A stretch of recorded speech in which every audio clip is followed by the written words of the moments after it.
And since you're all here and engaged in this sort of inquiry and listening to this sort of lecture, I assume that you're all on the process of waking up. Or else you're teasing yourselves with some kind of flirtation with waking up. I am your father. I'm Batman. I'm Spartacus! Bond. James Bond. Hello. My name is Inigo Montoya. You killed my father. Prepare to die. Goonies never say die! You're killing me, Smalls! I see dead people. That the power of Christ compels you! It's alive! It's alive! It's alive! Life was like a box of chocolates. You never know what you're gonna get. Hello, everyone, and welcome back to an all-new interview for the Cinephellas Podcast. That's right, Cinephellas, the only place where Reese eats her ice cream with her spoon. I'm gonna enjoy it very, very much. If this is your first time with us at Cinephellas, we talk all things movies, TV, news, reviews, and more. If this is not your first time with us, then welcome back. And it's a good thing you're back, because today, for the Cinephellas Podcast, we got to chat with director Aaron Harvey. Harvey is the director of Into the Ashes, a movie that follows Nick, who is an ex-con simply trying to adjust to his new, better life with his wife and his new job. But this is an action thriller, so you know that happiness wasn't lasting too long. Eventually, Nick finds himself on the path of revenge when he is forced to fight some vengeful former associates. The film stars Luke Grimes, Ratty Smith, and everyone's favorite Punisher actor who never got to actually play the Punisher, Mr. Frank Grillo. So if that sounds interesting to you, then let's get into it.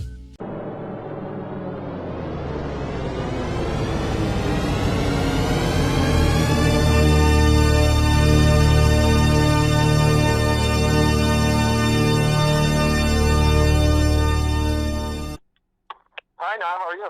I'm doing well. Thank you for asking. You know, Right. I'm really glad we got to take a look at Into the Ashes because I know you from another movie, Catch Point 44 with Bruce Willis and Forrest Whitaker. Oh, yeah. Awesome. And now you're, doing this film, Into the Ashes, with Frank Grillo and Luke Grimes. So I was wondering, how do you get in contact with these big action stars, and what steps do you take in order to get them on board? Well, each of these films was very different in terms of how we put them together and got these actors.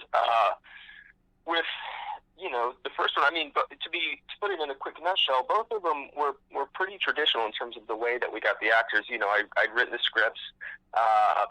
Some producers for both films liked the material and basically started sending them to the agents, and we started making offers to some of these actors. And fortunately for me, both the agents and the actors liked the material and liked the scripts and ended up signing on. So that's it, again, in a nutshell. But, in terms of the practical, you have the material and the actor gets it and reads it. And generally I end up having to meeting with them. If they like it, they'll want to meet. So then we meet, sit down, and talk about what the film is and go through, what I'm going to do. And I kind of give them my version of what the movie's going to be. And fortunately, I've been able to get them all on board, and we've made the movies. So it's pretty straightforward. No, it is. That sounds inspiring, man. And Catch Point 44 came out in 2011 or 2010, right? Maybe. 2011, yeah. 2011, okay. So as a filmmaker, what new experiences have you learned since then that you wish you would have known back in 2011? Oh, God, a lot. That's a long answer. That movie came up and happened when I got very fortunate because I was young. It was late 20s, when I made that movie at 27, 28, when that movie started going. And, it was incredibly opportunistic, and that film kind of took on its own life based on essentially a first draft of the screenplay. But then once it started going, because it was a little bit bigger of a movie and you had the bigger stars, and I had some bigger producers that were involved in that film, I ended up losing a lot of kind of the creative control of the movie that I wanted, and I didn't really have a chance to develop and work the material the way that I would have ultimately wanted. So, making the film, while I'm incredibly grateful to have done it, I'm very fortunate to have had it made, and absolutely love the overall experience. It was definitely a film that was kind of taken out of my hands in terms of the creative side of the filmmaking and what the movie was that I really wanted to make.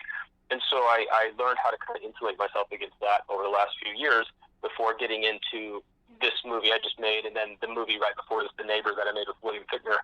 I held on to the reins a lot tighter and took a lot more kind of creative ownership of the films and put them together in a way that allowed me to retain more of the integrity of the movie and really make the movies I was trying to make versus just doing it for an opportunity, if that makes sense. No, it does make sense. And how did you come up with the idea for Into the Ashes, and who inspired you creatively? It started because, I have a healthy love of sort of this later 70s genre movies, genre being like, revenge, redemption, heist, like thematic genre of films. The Friends of Eddie Coyle, Taxi Driver, Rolling Thunder, and more contemporary films, The History of Violence, No Country for Old Men. These films that have kind of a singular protagonist, and he pulls us through the story via his point of view and how he interacts and reacts to the situations that come up. And then, of course, it's all couched with like themes and sort of a greater subtext. And so when I started writing initially, I wanted to make a movie in this vein of these kind of films, and I started thinking, what is the theme of this film that you want to tell? And so I came up with this idea of, this redemption and sort of rectification of these two characters, Frank's character and Nick's character in the movie, and kind of having them be sort of diametrically opposed in terms of their perspective on the world and their ideas of the world, and then how they have to sort of deal and come to terms with each other over this sort of shared tragedy that happens to both of them via the death of the wife. And so that was kind of how it started, and then I just started writing it out as a regional genre movie. I grew up in North Carolina, so I kind of know the environment, and I just thought it's a good backdrop, and the story just kind of wrote itself after I started putting it on paper. So yeah, it really that's how it started. Yeah, it really does seem like you're into like that genre with the gritty and the mystery and the crime. So do you see yourself stepping... Yeah. It does. Do you see yourself stepping outside of that genre, and what other genre would you tackle in the near future, and why? Yeah, I think so. I mean, right now I'm just kind of trying to do these movies that I personally would want to see, and, make the movies that I would want to, if I was in a theater for 2 hours, this is what I'd want to watch, and these are the films I constantly revisit and go back to. And I think it's the genre's fun and it's easy, and it could, you can get these films made. People like them. A lot of the audience likes them. So, I if you watch, as you saw in the film, it tends to be more of a drama, to be honest, than an actual like thriller or like an action film. That's kind of lesser important to me. And so I think that, with that kind of latitude, the actual genre itself could be malleable. I could see myself doing something completely different. But, as long as it has that kind of heavy dramatic component to it, then I'm kind of open to it. But I think just again for right now, there's just little things I'm trying to explore and I find interesting. And, I'm working towards trying to make, my Taxi Driver one of these days. So for now, I'm very content doing that. But yeah, I could totally see branching off, pull a David Gordon Green and go out to left field and make Pineapple Express. I mean, it'd be great. So, who knows? Take opportunities as they come, I guess. And did you go to film school by any chance? No, I did not. I thought about it, but then, as I was thinking about it, again, growing up in North Carolina, I realized, LA or Hollywood was this thing I didn't even know or understand, and was literally and physically on the other side of the world for me. So I was just, I love film and I watch movies obsessively, and I'm a big fan of cinema. So, but I thought, it's no way I'm never going to be able to make a movie. That's crazy. I don't even know how you would begin to do that. And so I went to regular school and got a proper business degree, and got out, and then quickly realized I needed to at least give it a shot, or I'd regret it for my whole life. So I just moved to LA on a whim, and here we are, 14 years later. That's great, man. So do you think film school is necessary at all? You know what? Yes and no. I think there's definitely applications and practical stuff you can learn, especially if you're in the more technical side of things.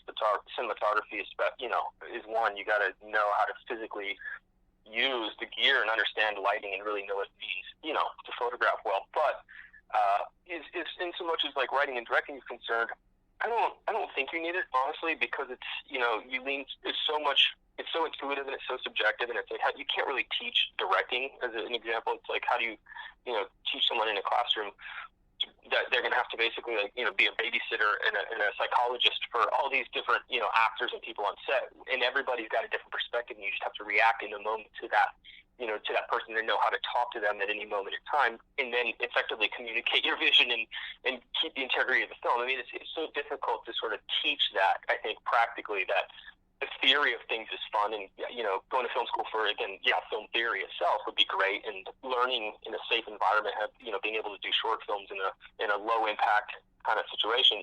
I think that's the upside of film school, but I don't think that you need it in terms of making movies. I think you've got a good eye, and you've studied the craft and you understand what it means, and you get on set, you work a little bit, you see what it really involves, then anyone can take a stab at it, and I think the cream will separate, and you'll find out if you're got the ability or not once you do it.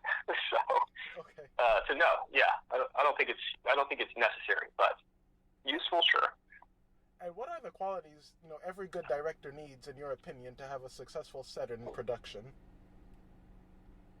Oh, you've got to be, like I said a minute ago, you just need to be a good listener, and you need to be, basically a psychologist. Go get a psychology degree. That's what you need, because you've got to be able to, able to manage personalities and talk to a million different people, all the while, trying to, again, maintain sort of the vision of the film, and dealing with sort of this pressure of money and ego weighing down on you from the other end. So it's, be an effective communicator, a good listener, and understand how to talk to people, on their level, like one-to-one, like personal. So, alrighty, that'd be the biggest strength.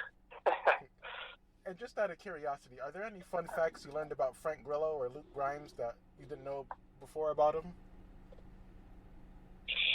Fun facts, not really. I mean, Luke, Luke, I realize is totally like a country boy. I mean, he has a big 6-acre farm that he bought up in I think it's Ohio, or like a piece of land, and he hunts up there a lot. So that was kind of interesting, because you see him in all these other bigger Hollywood movies, and you're thinking, he's just this glossy LA guy, but he definitely was not. Very cool, very down to earth. We got along immediately because we're both kind of from similar backgrounds. That was neat. Grillo, not so much. I mean, Grillo is he's just a great guy. I don't know. We have a lot of fun hanging out together, but nothing. There's no mysterious thing revealed beyond, the fact that we've now become good buddies and trying to do some other stuff together after this. So, we'll see. But no, nothing crazy with Grillo. Frank's pretty much Frank. You get what you get. Okay. Yeah, I get that vibe from him. Yeah. He's no bullshit. He'll let you know what he thinks. Okay. And, I was looking at the movie, and somebody made a comment like, oh, this looks like something you're watching that's really violent. And I said, no, it's badass. Mm-hmm. You should check it out. But how do you think violence can be used to really tell an effective story, especially in film? I mean, let me say this. Violence is obviously, very cinematic, because I think for a lot of people it's like this weird catharsis, because, in real life, none of us, for the most part, the majority of society is not that way, and I think it's like it's a little bit escapist to see us be able to like enact our fantasies on the screen. But I'm not an out and out fan of like just gratuitous violence. I don't really care one or the other.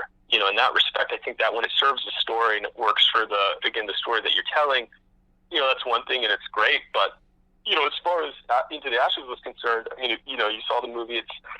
The violence was so secondary to kind of what the real story was, and what the themes of the movie were, to the point that we held back on literally showing the demise of what happens to Grillo, because I was just like, that doesn't matter. It's not what's important about the story. The story is about these two men, again, coming to terms with each other, having to deal with this tragedy through their own lenses. The first half is kind of Luke's lens, the second half is Frank's lens, and then, they sort of coalesce at the end. So to me, all the violence and sort of that part of the movie was very secondary, and I didn't want it to diminish kind of what the bigger story was. But, you know, putting in enough to where, you know, it's interesting and exciting, and you kind of get the gravity of what's happening to these characters, you know, without making it gratuitous. So it was kind of a fine line with this movie, but, you know, in terms of violence in cinema itself, I don't have any greater issue with it, and I think it gets blown out of proportion a lot, you know, because people look for things like that. They look at violence in films to hang their hat on in terms of, you know, what's propagating, you know, violence in our society. But I don't think personally that's really the case. Because violence has been in film since the beginning of time. You know, gangster movies were like the original genre, so. Right. You know. And do you have any other projects in the works? Anything you have your eye on doing, and who would you cast?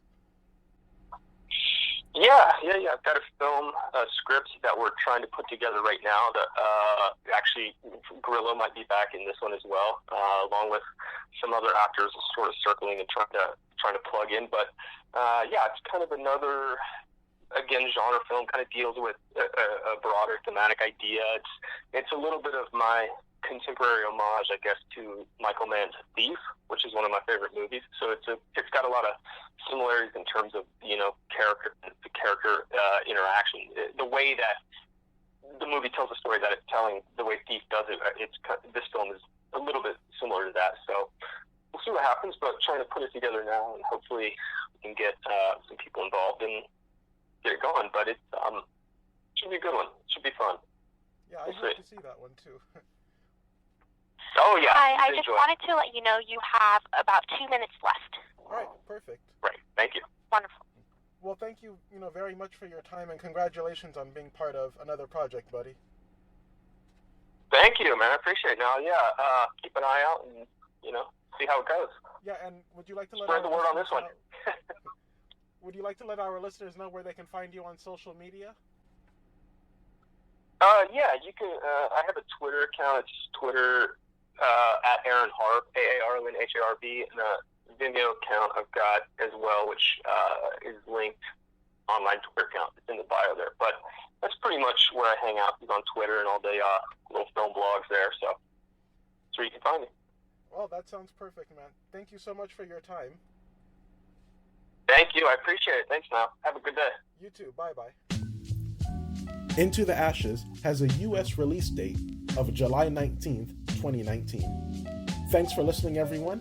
Hit that subscribe button, and if you really love us, check out Cinephellas.com and the Cinefellas being active on Facebook, Instagram, and Twitter. And if I learned anything from Logan's last movie review and Spider-Man Far From Home, it's I wasn't just watching you because I thought you were Spider-Man. Until next time, have a good day and a good night, everybody. Why so serious? I am serious, and don't call me Shirley. Well, nobody's perfect. Go ahead. Make my day. E.T.